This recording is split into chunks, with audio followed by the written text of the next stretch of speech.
దేవుని పరిశుద్ధ నామమునకు సమస్త మహిమ ఘనత ప్రభావములు కలుగునుగాక.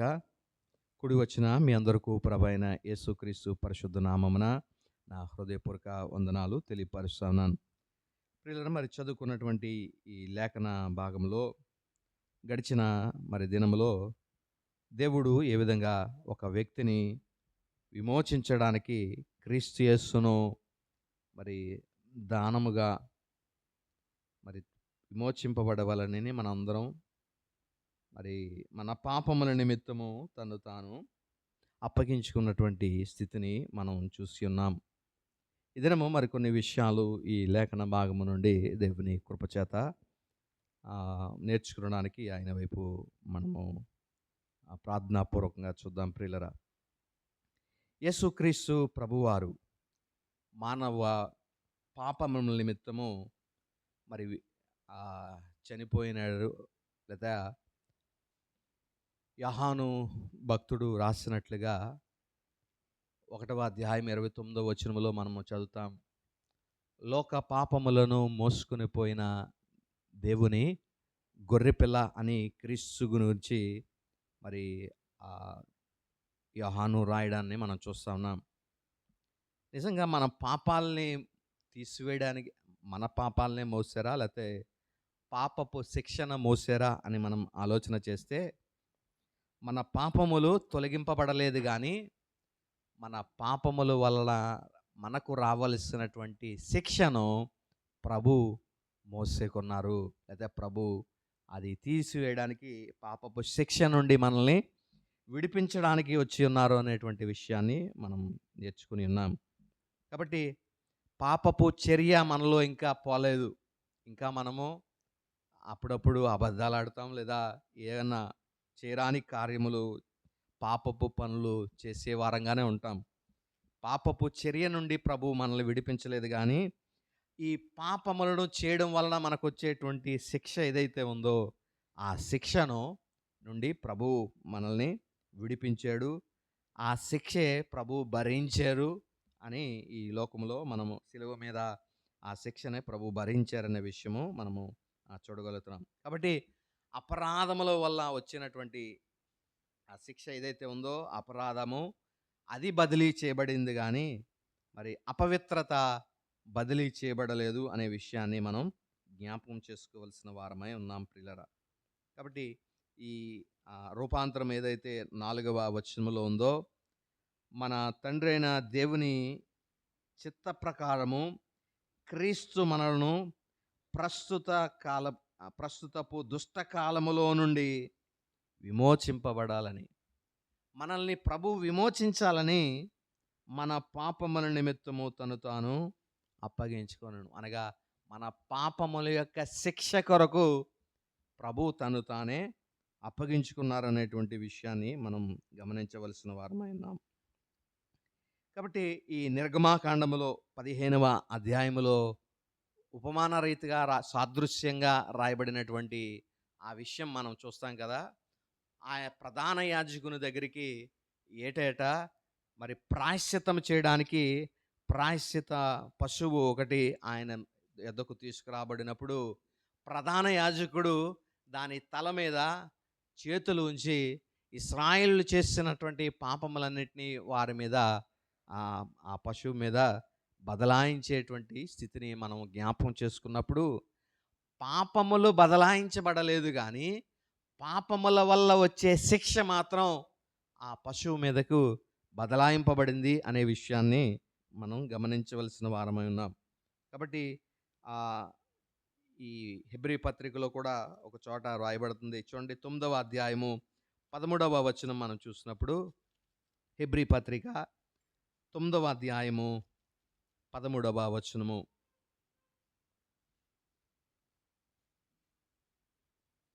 ఏలయనగా మేకల యొక్కయు ఎడ్ల యొక్కయు రక్తమును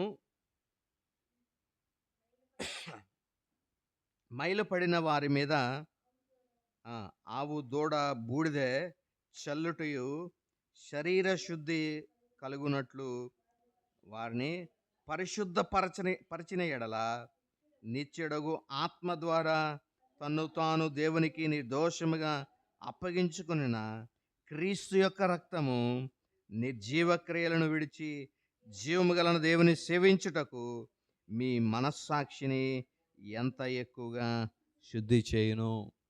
కాబట్టి ఈ వచనములో మనము చూసిన పరిశీలన చేసినప్పుడు వారి పాపముల నుండి వారిని విమోచించడం అంటే దాని అర్థం ఏంటంటే దానికి రావలసిన శిక్ష నుండి వారిని తప్పించడానికి మరి ఏటేటా మరి కోడెల యొక్కయు లేదా మేకల యొక్కయు రక్తము చిందింపబడవలసినటువంటి పరిస్థితి ఏర్పడింది. ఆ రక్తమే వారి యొక్క పాపములకు రావలసినటువంటి శిక్ష నుండి వారిని అంతగా తప్పిస్తే పరిశుద్ధుడు మరి క్రీస్తు యేసు నిర్దోషి అయినటువంటి క్రీస్తు యేసు యొక్క రక్తము నిర్జీవ క్రియలను విడిచి జీవము గల దేవుని సేవించుటకు మన మనస్సాక్షిని మరింత శుద్ధి చేస్తుంది. కాబట్టి మరింత నిశ్చయముగా మన పాపములకు మరి రావాల్సినటువంటి శిక్ష నుండి, అంతేకాదు మనస్సాక్షిని కూడా అది శుద్ధి చేసేటువంటి రక్తము అనేటువంటిది మనము చూస్తూ ఉన్నాం ప్రియులారా. కాబట్టి ఏదైతే మనం పాపము నుండి ప్రభు మనల్ని విడిపించాడు లేకపోతే రక్షిస్తాడని మనం తలస్తున్నామో అది పాపపు చర్య నుండి కాదు, కానీ పాపము చేయడం వల్ల వచ్చే ఏదైతే శిక్ష ఉందో పాపపు శిక్ష నుండి ప్రభు మనల్ని రక్షిస్తున్నాడు అనే విషయాన్ని మనము ఈ వాక్యములో మనం అర్థం చేసుకోవలసిన వారమైన ఆయన ఈ ఏదైతే దానము మన కొరకు చేసి ఉన్నాడో ఆ దానము 3వ వచనము ఆఖరి భాగంలో ఈ మాటను మనం చదువుతా ఉన్నాం. ఏంటంటే తండ్రి అయిన దేవుని నుండి మన ప్రభు అయిన యేసుక్రీస్తు నుండి మీకు కృపయు సమాధానం కలుగునుగాక అని రాసిన తర్వాత కింద పాపముల నిమిత్తము క్రీస్తు ప్రభువారు తన్ను తాను అప్పగించుకునేను అనేటువంటి మాట మనం చూస్తూ ఉన్నాం ప్రియులరా. కాబట్టి ప్రభు మన కొరకు దానముగా అర్పించుకున్నటువంటి మరి ఈ స్థితిని మనము జ్ఞాపకం చేసుకున్నప్పుడు ప్రభువే ఆయన మన కొరకు ఈ స్వచ్ఛందంగా చేసినటువంటి యాగము ఇది, లేదా దానం అనేటువంటి విషయము మనము జ్ఞాపకం చేసుకోవాలి. దేని కొరకు ప్రభు అర్పణ చేయవలసినటువంటి పరిస్థితి, ఎందుకు ఆయన ఒక బలియాగముగా ఆయన అర్పించబడవలసినటువంటి పరిస్థితి ఎందుకు అని గనక మనం ఆలోచన చేస్తే ఒకనొక కారణం ఏంటంటే రాబోయే ప్రస్తుత కాలపు ఉగ్రత నుండి, రాబోయే ఉగ్రత నుండి మనల్ని తప్పించడానికి, రక్షించడానికి అనే విషయాలు మనం రోమాపత్రికలో నేర్చుకుని ఉన్నాం. 2 రకాలైనటువంటి ఉగ్రతలు మనకు ఉన్నాయి. ఒకటి ప్రస్తుత కాలపు ఉగ్రత, రాబోయేటువంటి ఉగ్రత. రాబోయే ఉగ్రత ఏంటంటే నిత్య నరకములో ఒక వ్యక్తి నిత్యము కాలడము, అది రాబోయే ఉగ్రతగా ప్రకటింపబడుతుంది. ప్రస్తుత కాలపు ఉగ్రత కూడా ప్రకటింపబడుతుంది. అదేంటంటే 3 రకాలుగా ఆ ఉగ్రతను మనం చూస్తున్నాం. ఒక వ్యక్తి ఈ దేవుని ఉగ్రతకు గనక లోనవితే చేరాని కార్యములు చేసేటువంటి దుష్ట కార్యములకు, దుష్ట మనస్సుకు ఆ వ్యక్తి అప్పగింపబడము ఈ ప్రస్తుత కాలపు మరి ఉగ్రతగా మనము చూస్తూ ఉన్నాం ప్రియులరా. అంతేకాదు తుచ్చమైన అభిలాషలకు ఆ వ్యక్తి ఏడవబడము కూడా మరి ఈ ఉగ్రత యొక్క మరి ప్రధానమైనటువంటి అంశం అనేటువంటి మనం జ్ఞాపకం చేసుకోవాల్సిన వారమైన 28లో కూడా రాయబడుతుంది. 1వ అధ్యాయం 28వ వచనంలో చేయరాని కార్యములు చేయుటకు దేవుడు భ్రష్ట మనస్సుకు వారిని అప్పగించాడు. ఒకటి అపవిత్రతకు అప్పగించాడు దేవుడు వారిని, రెండవది తుచ్చమైన అభిలాషలు చేయడానికి వారిని అప్పగించాడు, మూడవది భ్రష్టమైన మనస్సు వారికి రావడం, దానికి ప్రభు అప్పగించినట్లుగా మనం చూస్తా ఉన్నాం. ఇదే దేవుని యొక్క ఉగ్రత. కాబట్టి ఒక వ్యక్తి పాపములో మరింత దిగజారిపోయినటువంటి స్థితి, అపవిత్రమైనటువంటి స్థితికి వెళ్ళిపోవడం, లేదా తుచ్చమైన అభిలాషలకు ఏడవబడడం, లేదా చేరాని కార్యములు చేసే దుష్ట హృదయము అతనికి రావడానికి గల కారణం ఏంటంటే, దేవుడు ఆ వ్యక్తిని పాపమునకు అప్పగించాడు. లేదా ఉగ్రతకు అప్పగించాడు. అందువలననే ఆ వ్యక్తి అంత భ్రష్ట మనస్సు కలుగుతుంది. తుచ్చమైన కార్యాలు చేయడానికి, అపవిత్రమైన కార్యాలు చేయడానికి ఒక వ్యక్తి ఒడిగడుతున్నాడంటే దానికి కారణము ప్రభు ఉగ్రత అతని మీద ఉన్నది అనే విషయాన్ని మనం గమనించవలసిన వారమై ఉన్నాం ప్రియులారా. కాబట్టి మొదటిది ఉగ్రత నుండి ప్రభువు మనల్ని మరి విడిపించడానికి తను తాను అప్పగించుకున్నాడు అనే విషయాన్ని మనం జ్ఞాపకం చేసుకోవాలి. రెండోది, వ్యర్థమైన దేవుల్ని దేవతలను మనం ఆరాధించకుండానట్లుగా ప్రభు మనల్ని విమోచించడానికి విమోచించాడనే విషయాన్ని కూడా మనం అర్థం చేసుకోవాలి ప్రియులారా. అదే రోమాపత్రికలో 1వ అధ్యాయము 23వ వచనములో మనం చదివితే, వారు అక్షయుడగు దేవుని మహిమ క్షయమగు మనుషులకు, పక్షులకు, చతుష్పాద జంతువులకు, పురుగులకు ప్రతిమా స్వరూపముగా మార్చిరి. దేవుని స్వరూపాన్ని వారు మార్చివేశారంట. ఎలా మార్చివేశారు? ఒకరేమో పక్షుల్లాగా చేశారు దేవుణ్ణి, ఒకరేమో జంతువుల్లాగా చేసుకున్నారు, ఒకరేమో పురుగుల్లాగా చేసుకున్నారు. ఇలాగా మనుషుల రూపాలు వారికి ఇచ్చి వాటినే దేవుడు అనుకుని దేవుణ్ణి ఆరాధించేటువంటి స్థితికి వారు వెళ్ళారు. అలాంటి స్థితి నుండి ఒక వ్యక్తిని రక్షించడానికి కొరకు ప్రభువు తన్ను తాను అర్పించుకున్నాడు. ఒకటి, ఉగ్రత నుండి విడిపించడానికి ప్రభువు తను తాను అప్పగించుకున్నాడు.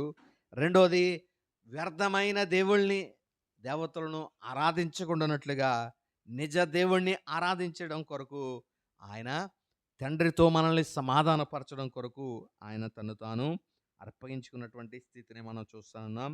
మూడవది, ధర్మశాస్త్రము యొక్క శాపము నుండి మనల్ని విడిపించడానికి ప్రభువు మనల్ని తను తాను అప్పగించుకున్నాడు ప్రియులారా. చూడండి, ధర్మశాస్త్రము మరి అది పాటిస్తే బాగానే ఉంటుంది, కానీ అది పాటించకపోతే అది మనిషికి ఎలాగవుతుందంటే శాపంగా మారిపోతుంది. ధర్మశాస్త్రపు శాపము. ఆ వచనములో 27వ అధ్యాయములో మనం చూసినట్లయితే, ద్వితీయోపదేశకాండం 27వ అధ్యాయము ఆఖరి వచనాల్లో మనం చూస్తే, ప్రజలందరూ కూడా ఈ వాక్యముల ప్రకారము, ఈ ఆజ్ఞల ప్రకారము మేము జీవిస్తాము. ఒకవేళ మేము గనక ఆ విధంగా ఆజ్ఞల ప్రకారంగా మేము జీవించలేకపోతే ఆ శాపములన్నీ, రాయబడిన శాపములన్నీ మాకు కలుగునుగాక అని పలికినప్పుడు ప్రజలందరూ ఏమన్నారంటే ఆమేన్ అన్నారు. అంటే అలాగా అవునుగాక. మేము గనక ఆ శాపములు, ఆ ఆశీర్వాదములలో అదే ఇచ్చిన ఆజ్ఞల ప్రకారం మేము జీవించకపోతే, ధర్మశాస్త్ర నిబంధన ప్రకారం మేము జీవించకపోతే ఆ ఆజ్ఞలు మాకు కలుగునుగాక అని వారు పలికారు. కాబట్టి ధర్మశాస్త్రము చేస్తున్నటువంటి ప్రతి వ్యక్తి, ఆచరిస్తున్నటువంటి ప్రతి వ్యక్తికి ఏం కలుగుతుంది ఇప్పుడు అంటే శాపము కలుగుతుంది. కాబట్టి శాపమునకు లోనైన మీ శరీరములను విడిపించడం కొరకు ప్రభు తను తాను అప్పగించుకున్నటువంటి విధానాన్ని మనం ఇక్కడ చూడగలుగుతాం. గలతీయులకు రాయబడిన పత్రికలోనే 3వ అధ్యాయము 25వ వచనమును మనం చదివినట్లయితే, 3వ అధ్యాయం 25, అయితే విశ్వాసము వెల్లడి గనుక ఇక బాల శిక్షకుని క్రింద మనం ఉండము. ఈ ధర్మశాస్త్రాన్ని దేనితో ఇక్కడ పోల్చి ఉన్నారంటే బాల శిక్ష అనేటువంటి మాట ఇక్కడ మనం చూస్తూ ఉన్నాం. కాబట్టి ఈ శిక్ష క్రింద మనం ఇప్పుడు ఇక మీదట మనం ఉండం. ఎందుకు ఉండమంటే విశ్వాసము వెల్లడి అగిన కారణము చేత. విశ్వాసమును ప్రభు ఇప్పుడు తెరపైకి తీసుకొచ్చాడు కాబట్టి ధర్మశాస్త్రం అనేటువంటిది ఇక పనిచేయదు, లేదా అది తెరమరుగవుతుంది అనే విషయాన్ని మనం జ్ఞాపకం చేసుకోవాలి. ఎప్పుడైతే విశ్వాసము ఉనికిని ప్రారంభించిందో, లేకపోతే విశ్వాసము ద్వారా ఒక వ్యక్తిని నీతిమంతులుగా చేయడానికి కొరకు దేవుడు ఉద్దేశించాడో, ఆ ఉద్దేశం మొదలైన దినము నుండి ఆ అంతము, దేని అంతము? ధర్మశాస్త్రం యొక్క అంతము మొదలైంది అనే విషయాన్ని మనం జ్ఞాపకం చేసుకోవాల్సిన వారమై ఉన్నాం. అపోస్తుల కార్యాలు 10వ అధ్యాయము 15వ వచనమును కూడా మనం చదివితే, అపోస్తుల కార్యాలు 10వ అధ్యాయము 15వ వచనము,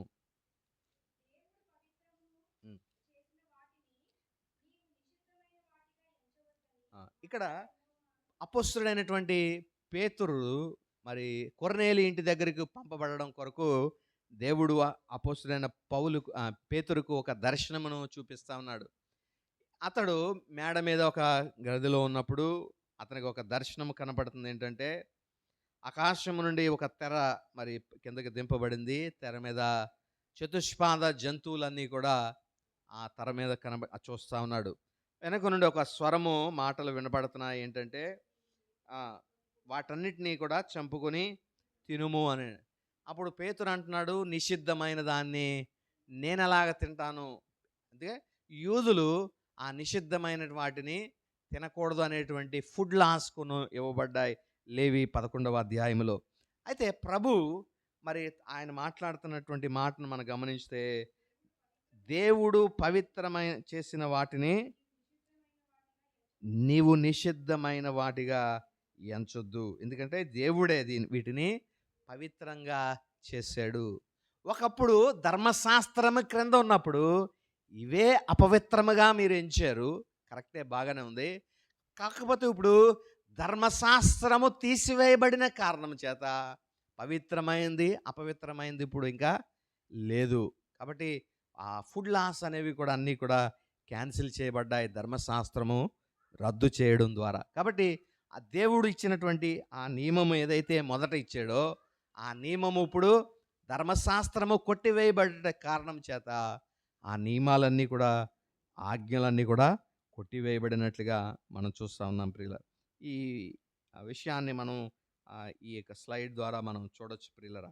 చూడండి, మొదట ఇచ్చినటువంటి ప్రత్యక్షత దేవుడు సినాయి పర్వతం మీద నుండి మోషేకు ఆ విషయాలన్నీ ధర్మశాస్త్రం అంతటిని కూడా తెలియపరిచాడు. కిందకు వస్తా ఒక 2 పలకలను అతడు తీసుకుని వచ్చాడు. దేవుడు తన స్వహస్తాలతో రాసినటువంటి ఆజ్ఞలను 2 పలకలను తీసుకుని వచ్చాడు. ఆ 2 పలకలను ఎక్స్పాండ్ చేస్తే 613 ఆజ్ఞలు మొత్తం ధర్మశాస్త్రం అంతా కూడా ఓరల్గా మొదట ఇచ్చాడు. రెండోది ద్వితీయోపదేశకాండం 5వ అధ్యాయంలోను, తర్వాత ఆఖరిలో 27, 28 అధ్యాయాల్లో మరి రెండవసారి ఇచ్చినటువంటి ధర్మశాస్త్రాన్ని కూడా మనం చూస్తూ ఉన్నాం. ఒకసారి ఓరల్గా ఇచ్చాడు, ఒకసారి 2 సార్లు మరి అవి రిటర్న్గా మరి ద్వితీయ ఉపదేశము అంటే రెండవసారి కూడా మరి ఇచ్చినట్లుగా మనం చూస్తూ ఉన్నాం ప్రియుల.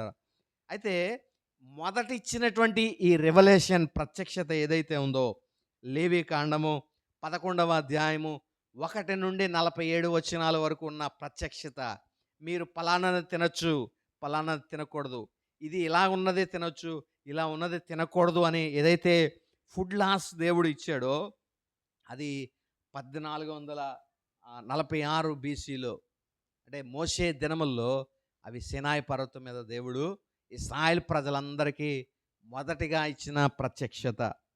అయితే రెండవ ప్రత్యక్షత ఇచ్చాడు ఎప్పుడంటే అపోస్తల కార్యాలు 10వ అధ్యాయం ఇందాక మనం చదువుకున్నాం. పేతురు దగ్గర మరొక రెండవ ప్రత్యక్షత ఇస్తా ఉన్నాడు. ఏంటంటే, ఇప్పుడు ఒకసారి నేను పలానావి తినకూడదని నేను చెప్పాను, ఇప్పుడు వాటన్నిటినీ నేను పరిశుద్ధపరుస్తున్నాను. దేవుడు పరిశుద్ధపరిచిన వాటిని నీవు ఇక మీదట అపవిత్రంగా ఎంచొద్దు అనే ఆ మాటను ప్రభు చెప్పడం మనం చూస్తూ ఉన్నాం. కాబట్టి దేవుడే ఇచ్చాడు మొదట మోషేకు ఆ ఆజ్ఞ, మరలా దేవుడే ఇచ్చాడు మరొక ఆజ్ఞ. ఈసారి మొదటి దాన్ని నేను కొట్టివేస్తున్నాను, రెండవ దాన్ని మీరు ఆచరించండి అని పేతురుకు ఇచ్చినటువంటి ఆ దర్శనం ద్వారా ప్రభువు మనతో మాట్లాడుతున్నాడు. కాబట్టి ఏ ప్రత్యక్షతను మనం తీసుకోవాలంటే మొదటి ప్రత్యక్షత కాదు, ఆ మొదటి ప్రత్యక్షతను కొట్టివేసే రెండవ ప్రత్యక్షత ఏదైతే ఉందో దాన్ని ఆచరణలోనికి మనం తీసుకోవలసిన వారమై ఉన్నాం. కాబట్టి ఇప్పుడు సపోజ్ లేదా మన రాజ్యాంగంలో కానీ కొన్ని ఆర్టికల్స్ని సరిదిద్దుతూ ఉంటారు, దాన్ని సరిచేసి మరొక ఆర్టికల్ తయారు చేస్తారు. లేదా ఒక జీవో వచ్చింది, ఆ జీవోని ఉన్నటువంటి ఆ జీవోని సవరణలు కొన్ని చేసి మరొక కొత్త జీవోని రిలీజ్ చేస్తారు. ఇప్పుడు ప్రజలు ఏది పాటించాలి? ముందు ఇచ్చారు కాబట్టి ఇదేమేమి పాటిస్తున్నామని అంటే సరిపోద్దా? లేదు, దాన్ని మేము సవరించాం, సవరించి మరొక క్రొత్త జీవోని మేము పాస్ చేసాం, ఇదే మీరు అవలంబించాలని ప్రభుత్వం మనకు చెప్తా ఉంటారు. కాబట్టి ఈ ధర్మశాస్త్రంలో కూడా ప్రభు మొదట ఒక ఆజ్ఞలు కొన్ని ఇచ్చారు. ఇవి తినొచ్చు, ఇవి తినకూడదు అనేటువంటి కొన్ని ఆజ్ఞలు ధర్మశాస్త్రంలో ఇచ్చి ఉన్నారు ప్రియులారా. ఇప్పుడు ధర్మశాస్త్రాన్ని కొట్టివేస్తున్నారు ప్రభు. దాని దాని ఉద్దేశం ఏంటంటే, నేను ఏదైతే ఆజ్ఞలు ఇచ్చానో ఇది వరకు, ఆ ఆజ్ఞలన్నింటినీ నేను మూసివేస్తున్నాను, లేదా సమాప్తం చేసేస్తున్నాను. ఎందుకంటే ఒక కొత్త దాన్ని నేను తీసుకొస్తా ఉన్నాను, ఒక కొత్త జీవోని నేను పట్టుకొస్తున్నాను. ఇప్పుడు మీరు పాటించాల్సిన జీవో పాత జీవో కాదు, కొత్త జీవో మీరు పాటించాలి. అది ఏంటంటే, ఇప్పుడు ఒక వ్యక్తి నీతిమంతుడిగా తీర్చబడడానికి ధర్మశాస్త్రం కాదు, నీతి ద్వారా, లేకపోతే విశ్వాసము ద్వారా ఒక వ్యక్తి నీతిమంతుడిగా తీర్చబడతాడు. కాబట్టి ఈ నీతిని ప్రభు ఎలా తీసుకొస్తున్నాడంటే విశ్వాసము ద్వారా. విశ్వాసము వెల్లడి అగుణ కారణము చేత ధర్మశాస్త్రము అది కొట్టివేయబడుతున్నటువంటి పరిస్థితి మనం చూస్తున్నాం. కాబట్టి మొదట వచ్చినటువంటి ప్రత్యక్షతను రెండవసారి వచ్చిన ప్రత్యక్షత ఏదైతే ఉందో, ఆ ప్రత్యక్షత మొదటి ప్రత్యక్షతను కొట్టివేసింది.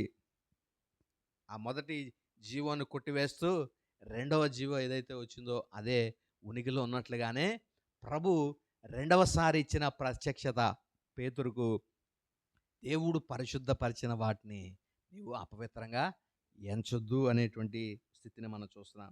ఇక్కడ మనం చూడొచ్చు క్లియర్ కట్గా, నేను మొదట ధర్మశాస్త్రాన్ని ఇచ్చాను, రెండోసారి ఇప్పుడు ధర్మశాస్త్రాన్ని నేనే క్యాన్సిల్ చేస్తున్నాను, నేనే రద్దు చేస్తున్నాను.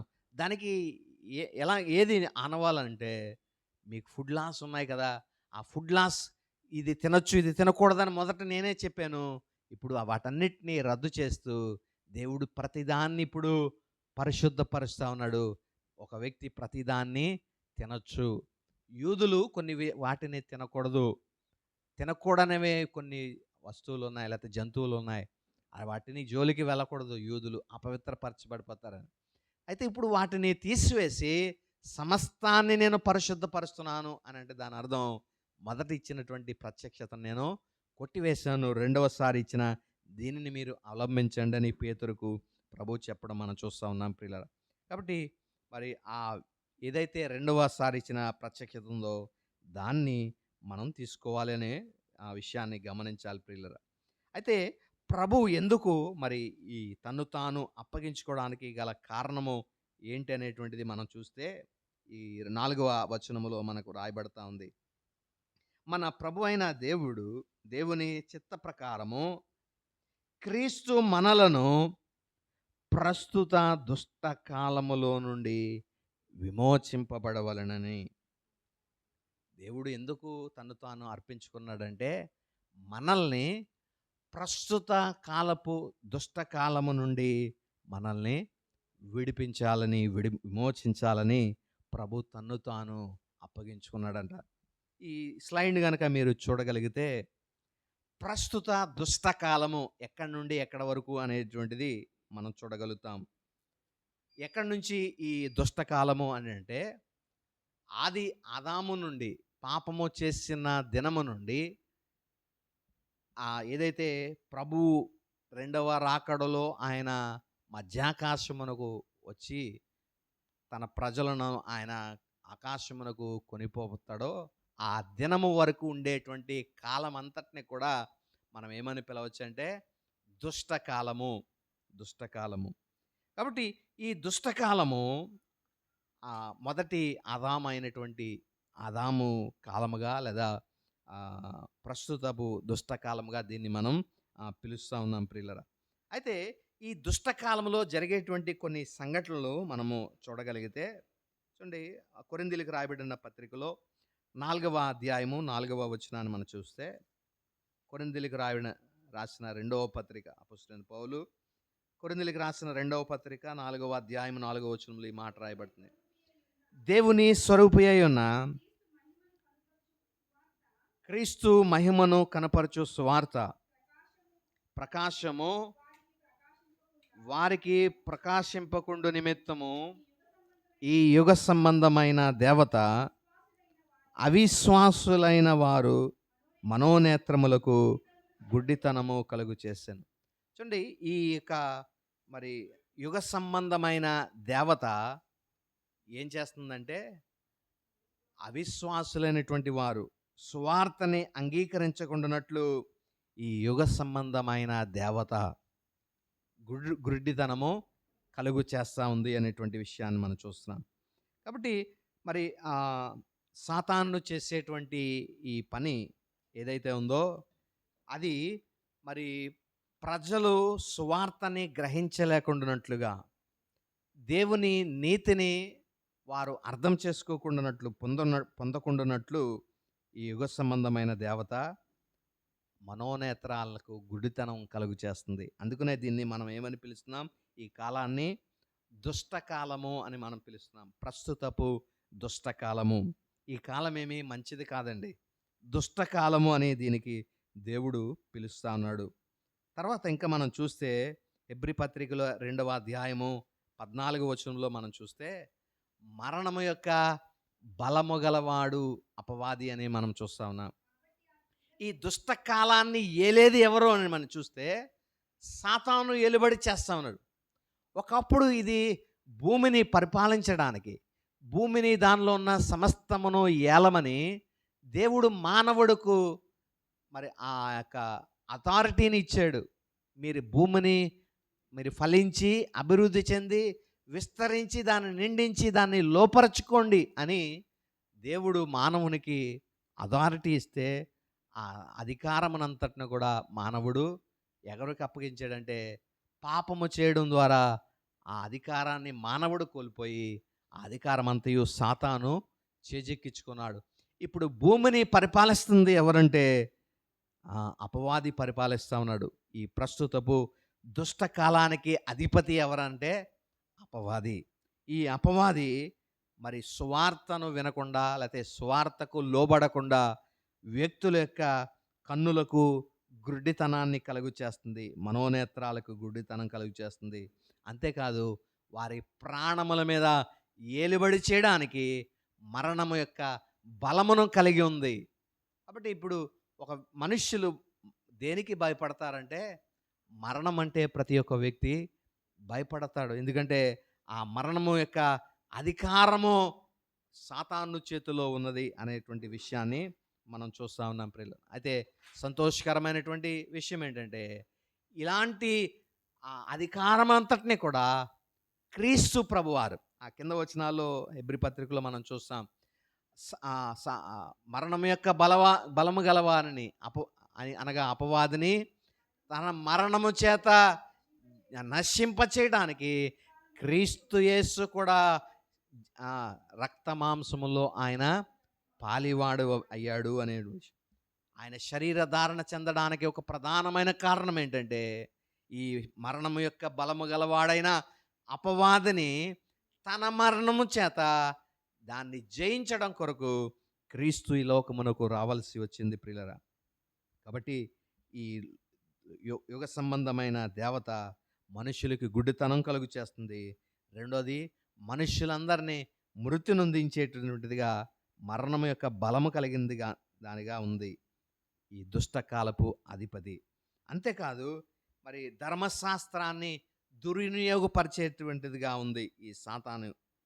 చూస్తే ఆదికాండములో 2వ అధ్యాయము 17వ వచనంలో మొదటి ఆజ్ఞ ఇవ్వబడింది. ఏంటి ఆ మొదటి ఆజ్ఞ అంటే, మీరు సమస్త వృక్ష ఫలములు తినొచ్చు, కానీ మంచి చెడ్డల తెలివినిచ్చే వృక్ష ఫలములు మాత్రం మీరు తినకూడదు, తిని ఎడల మీరు నిశ్చయముగా చచ్చెదరు అనేటువంటి మొదటి ఆజ్ఞ ఏదైతే ఉందో దాన్ని సాతానుడు చక్కగా వాడుకుంది. ఏమంటే, రావడంతోనే ఇలా మొదలెట్టింది, ఇది నిజమా, దేవుడు ఇలాగే అన్నాడా అని. అంటే మరి ఆ ఆజ్ఞను వక్రీకరించి, మీరు ప్రభువు ఎందుకు తినద్దన్నాడు, లేదా ఏ ఉద్దేశంతో తినద్దన్నాడు, ఒకవేళ మీరు తింటే మీరు కూడా ఆయన వంటి వారు అవుతారేమో అని చెప్పి దేవుడు మిమ్మల్ని దేవుడుగా అవ్వకుండా మనుషులుగానే మిమ్మల్ని ఉంచేస్తున్నాడు అని దేవుడి మీద ఒక మరి చెడ్డ ప్రచారం చేయడానికి సాతానుడు మరి దేవుడి వాక్కునే వాడుకున్నట్లుగా, ధర్మశాస్త్రాన్ని వాడినట్లుగా మనం చూస్తా ఉన్నాం ప్రియులారా. కాబట్టి ఈ ఆజ్ఞను లేదా ధర్మశాస్త్రమును దుర్వినియోగపరిచినటువంటి వాడిగా సాతాన్ని మనం చూస్తా ఉన్నాం.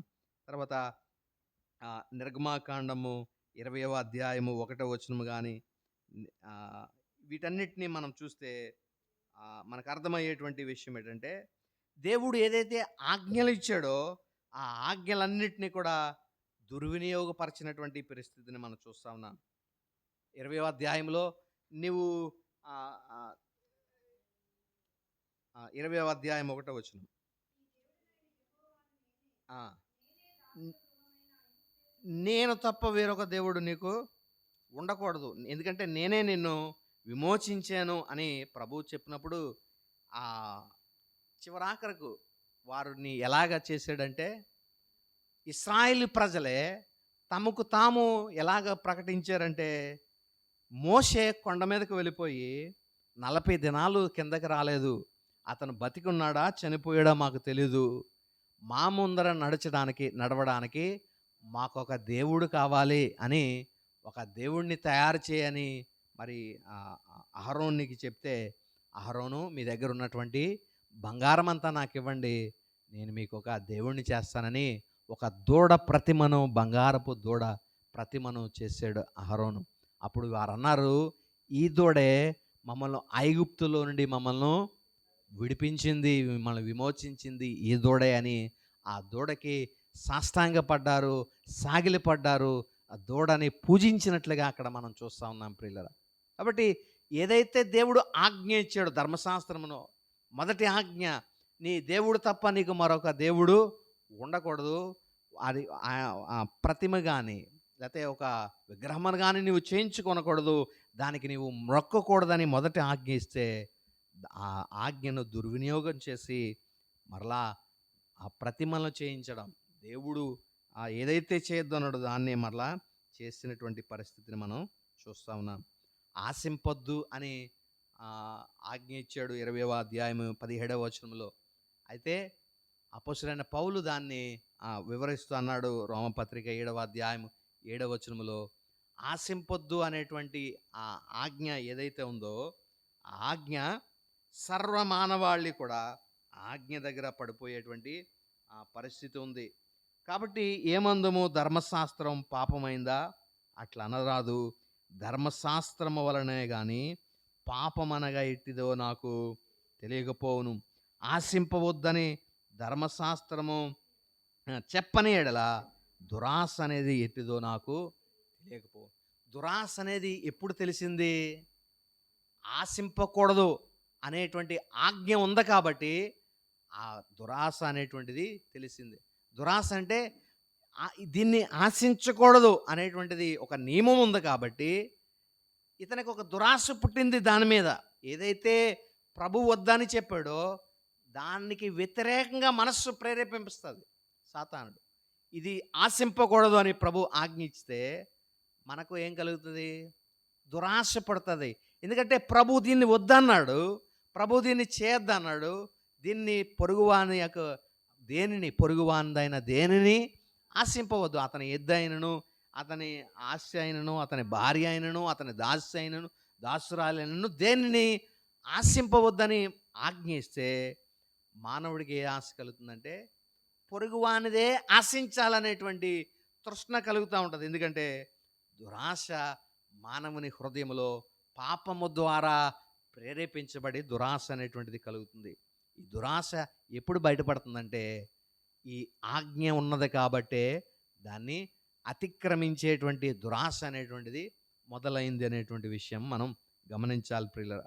కాబట్టి మరి ఆశించొద్దు అనేటువంటి ఈ ఆజ్ఞ లేకపోతే దురాశ అనేటువంటిది మానవునికి లేకపోను. కాబట్టి ఈ దురాశ ఎందుకు వస్తుందంటే నువ్వు ఆశింపవద్దు అని ప్రభువు చెప్పిన కారణం చేత. ఏ ఆజ్ఞ అయితే ప్రభువు ఇస్తున్నాడో, దేవుడు ఇస్తున్నాడో ఆ ఆజ్ఞనే వక్రీకరించి సాతానుడు మన చేత పాపము చేయించడానికి ఉడికట్టేదిగా ఉంది. కాబట్టి ఈ దుష్ట కాలపు యొక్క అధిపతి అయిన సాతానుడు ఇలాంటి ధర్మశాస్త్రాన్ని దుర్వినియోగం చేసి మన మీద ఏలుబడి చేస్తూ ఉంది ప్రియులారా. అంతేకాదు లేఖనాలను కూడా దుర్వినియోగం చేస్తుంది.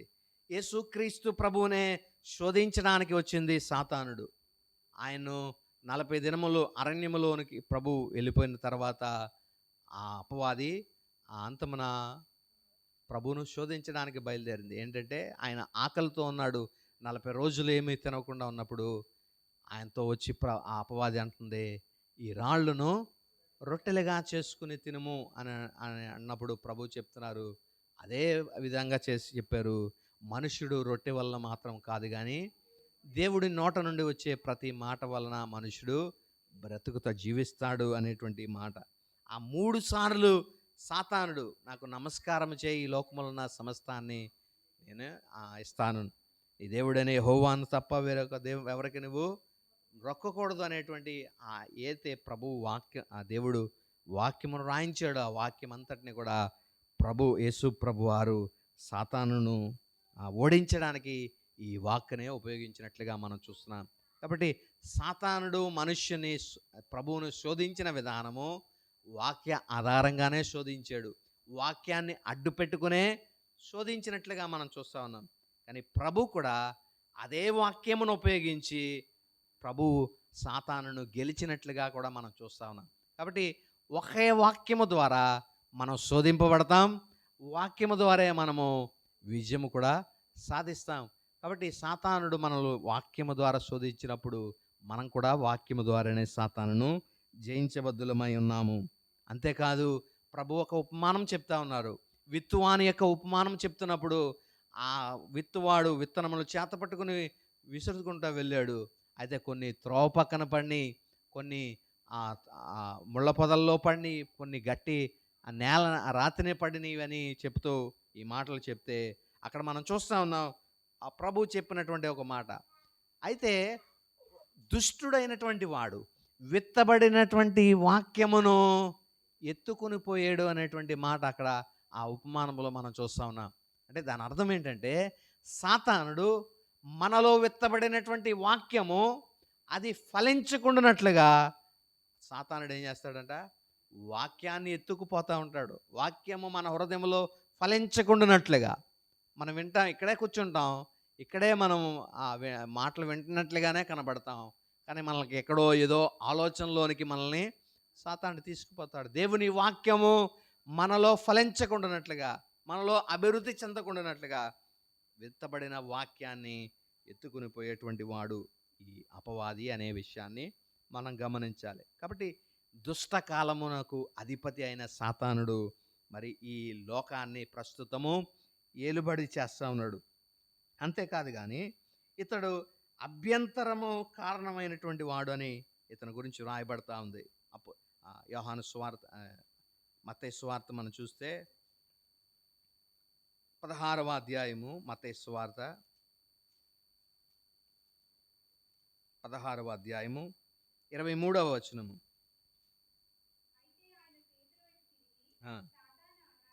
సాతానా నా వెనకకు పొమ్ము, నీవు నాకు అభ్యంతర కారణమై ఉన్నావు. దేవుని పనికి సాతానుడు ఎప్పుడు కూడా అభ్యంతరము కలిగించేటువంటి వాడు. దేవుని పనికి ఎప్పుడు కూడా అభ్యంతరము కలిగించేటువంటి వాడు. కాబట్టి సాతానుడు మరి దేవుడు పని జరగకుండా ప్రతిసారి ప్రతి చోట కూడా అభ్యంతరాలు కలుగు చేస్తూనే ఉంటాడు అనే విషయాన్ని మనం జ్ఞాపకం చేసుకోవాలి. కాబట్టి ప్రభు కార్యాన్ని సులువుగా చేసుకోండి, ప్రకటించుకోండి, లేకపోతే వాక్యం చెప్పుకోండి అని సాతానుడు మరి మనకేమి ఫ్రీ లైసెన్స్ ఏమి ఇచ్చాడు? దేవుడు ప్రకటింపబడకుండా, దేవుని వాక్యము ప్రకటింపబడకుండా, దేవుని వాక్యము ప్రకటింపబడినది వారిలో ఫలించకుండా చేయాల్సినటువంటి కార్యములన్నీ కూడా సాతానుడు చేస్తూ ఉంటాడు. చూడండి, ఈ సందర్భాన్ని మనం చూస్తే ఎప్పుడు ఈ మాట ప్రభు పలికారు అని మనం ఆలోచన చేస్తే యేసుక్రీస్తు ప్రభువారు తన మరణమును గురించి చెప్పారు.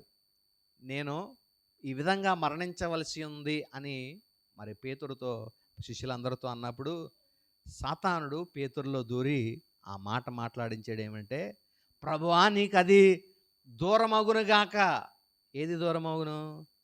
మనుష్యులందరూ విమోచింపబడవాలనని ప్రభు తన్ను తాను సిలువ మరణానికి అప్పగించుకోవలసినటువంటి ఆ స్థితిని ప్రభు చేయాలి, నేను మరణించాలన్న మాటను చెప్తే సాతానుడు అది నీకు దూరమగునుగా, అంటే సిలువ మరణము దూరమగునుగాక అనగా సమస్త ప్రజల యొక్క విమోచన దూరమగునుగాక అని సాతానుడు అడ్డగిస్తా ఉన్నాడు. అప్పుడు ప్రభు ఆ పేతుడిని వారిస్తా ఉన్నాడు. అనగా అతనిలో ఉన్న సాతానుడు మాట్లాడిన మాటను రిప్లై ఇస్తా ఉన్నాడు. ఏమనంటే, సాతానా నా వెనకకు పోము, నీవు అభ్యంతరకరంగా ఉన్నావు.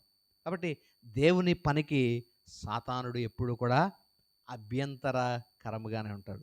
దేవుని పని చేయాలంటే, దేవుని పరిచర్య చేయాలంటే, అయితే దేవుని పనిలో ముందుకు సాగాలంటే నీకు అన్నీ అనుకూలిస్తాయని ఎప్పుడు అనుకోవద్దు.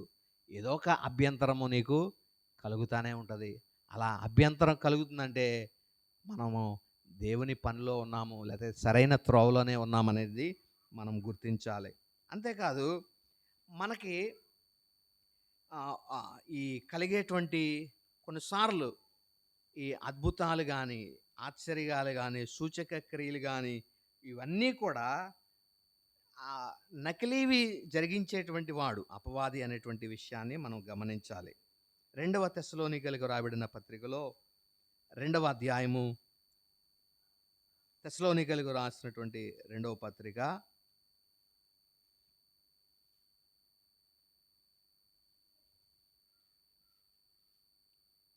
2వ అధ్యాయము 9, 10 వచనాలు మనం చూస్తే,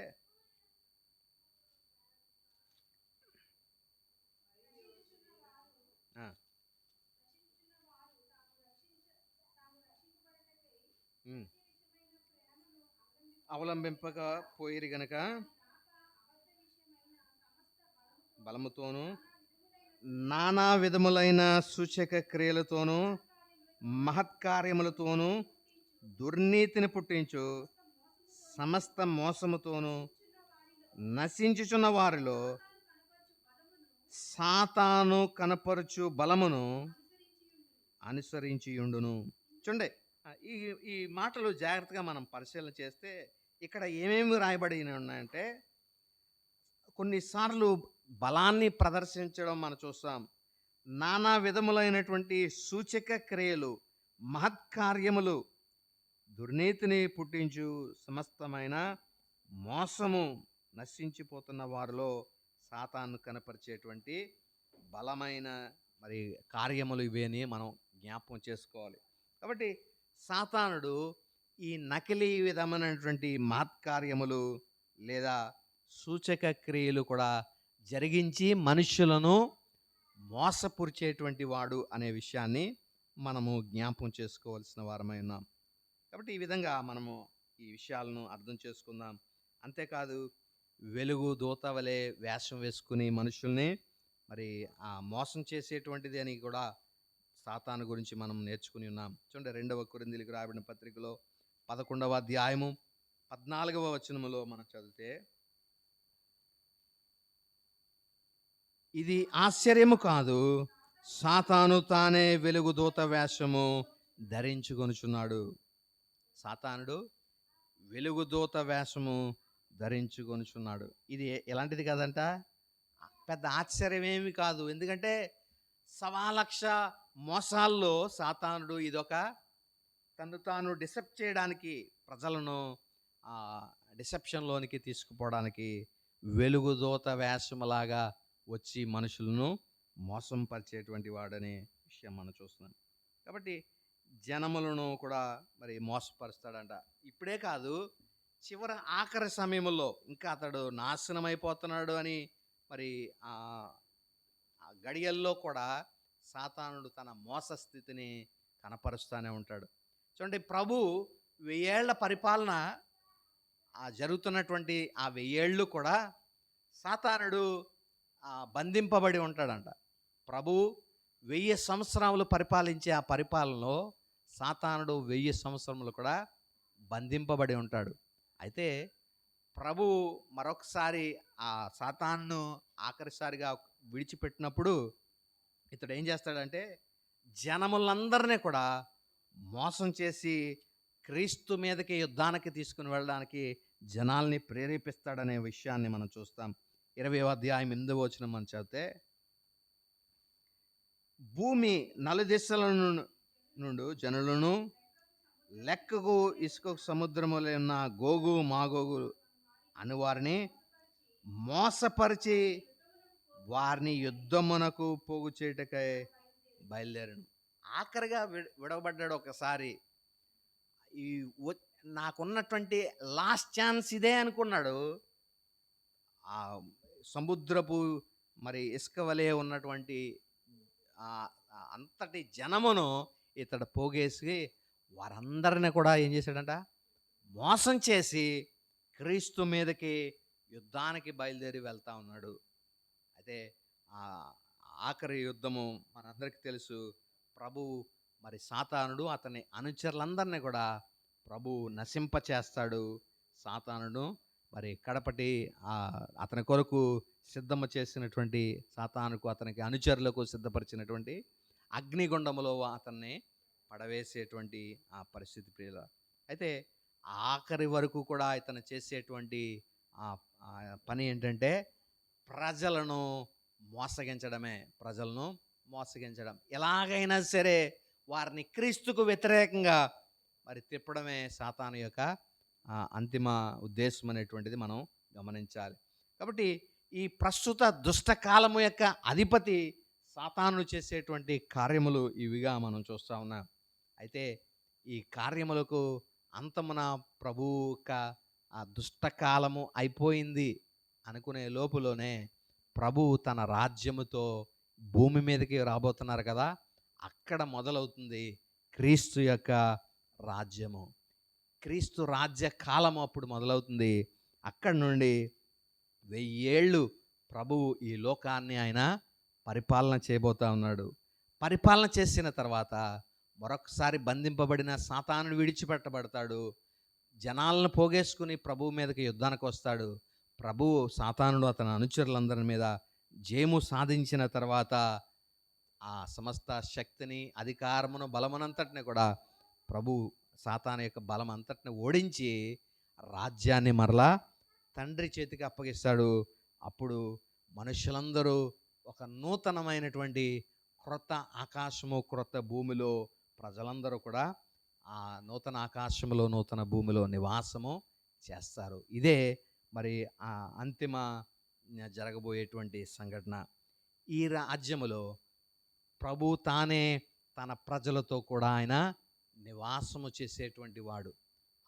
ఆదాములు ఎలాగైతే ఆదాము అవ్వలతో ప్రతి పూట ప్రభు వారితో నడిచి, వారితో సహవాసం చేసి, వారితో ముచ్చటించేటువంటి పరిస్థితి ఎలా ఉండిందో అలాంటి స్థితిగతులే ఆ నూతన ఆకాశము, నూతన భూమిలో మరలా మనుషునికి కలగబోతూ ఉన్నాయి. ఆ స్థితికి మనుషుల్ని చేర్చడం కొరకు ప్రభు తానే తన్ను తాను గలతీయులకు రాయబడిన పత్రికలు మనం చదివాం కదా, ప్రభు తానే మనలను విమోచించడానికి, మన పాపములను నిమిత్తము తన్ను తాను అప్పగించుకొనెను. కాబట్టి ప్రభు తను తాను అప్పగించుకోవడానికి గల కారణము మొదటిది ఈ లోకములో ఉన్న ఉగ్రత నుండి మనల్ని తప్పించడానికి, ఒక దినాన రాబోయే ఉగ్రత నుండి తప్పించడానికి.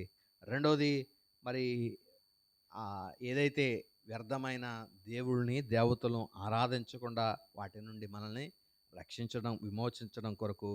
మూడవది మరి ధర్మశాస్త్రము యొక్క శాపము క్రింద నుండి మనల్ని విమోచించడం కొరకు ప్రభు తను తాను అప్పగించుకొని ఉన్నాడు.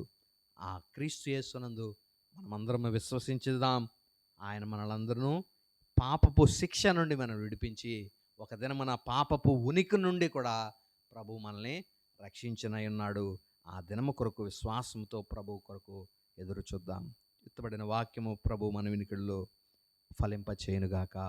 ఆమేన్. చిన్న ప్రార్థన చేసుకుందాం. కృపా కనికరముగల మా ప్రియ పరలోకపు తండ్రి, మీ ఉన్నతమైన, శ్రేష్టమైన, అత్యున్నతమైన నామమునకు కృతజ్ఞతాస్తుతులు చెల్లిస్తున్నా. ఇంతవరకు కొద్ది నిమిషాలు మీ వాక్యమును ధ్యానం చేయడానికి మీరు మాకు అనుగ్రహించిన కృప కొరకు వందనాలు, స్తోత్రాలు చెల్లిస్తున్నాం. నిజమేనయ్యా, ఈ ప్రస్తుత కాలపు దుష్ట కాలము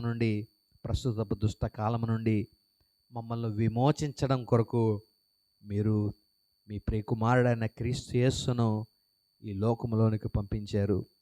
ఆయన బలియాగము ద్వారా మమ్మల్ని పాపము నుండి విమోచించడానికి ఆ కుమారుణ్ణి, మీ ప్రియ కుమారుని ఈ లోకమునకు పంపించారు.